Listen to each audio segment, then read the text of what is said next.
कराने वाले सरदार उधम सिंह जी, भारत के दबे कुचले शोषित वर्ग को जगाने वाले साहब काशीराम जी, बहुजन समाज में जन्मे सभी संत महापुरुषों को नमन करते हुए सम्मानित मंच को मेरा क्रांतिकारी जय भीम।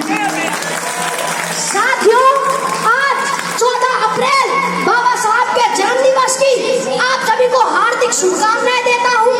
आप सभी का आभार व्यक्त करता हूँ, हार्दिक अभिनंदन स्वागत करता हूँ।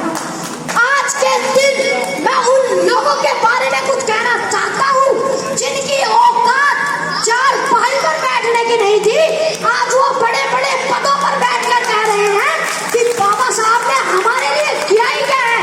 मैं उन लोगों को बता देना चाहता हूँ कि बात 26 नवंबर 1949 की है।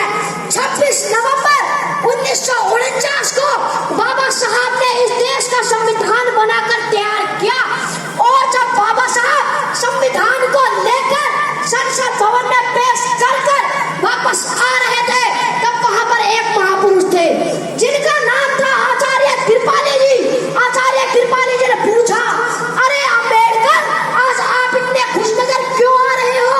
तब बाबा साहब ने जवाब देते हुए कहा कि आचार्य जी, आज से पहले इस देश में राजा रानी की कोख से पैदा होते थे, मगर आज मैंने रानी की कोख का ऐसा ऑपरेशन किया है कि आज के बाद राजा रानी की कोख से नहीं बल्कि ईवीएम और बैलेट पेपर से हो गए वो राजा बनाने का काम किया है बाबा साहब ने आपको।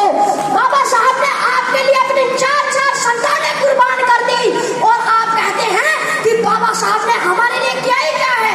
नींदें अपनी खोकर जगाया हमको, आंसू अपने गिराकर हंसाया हमको। ऐ मेरे दोस्त, मत भूल उस महान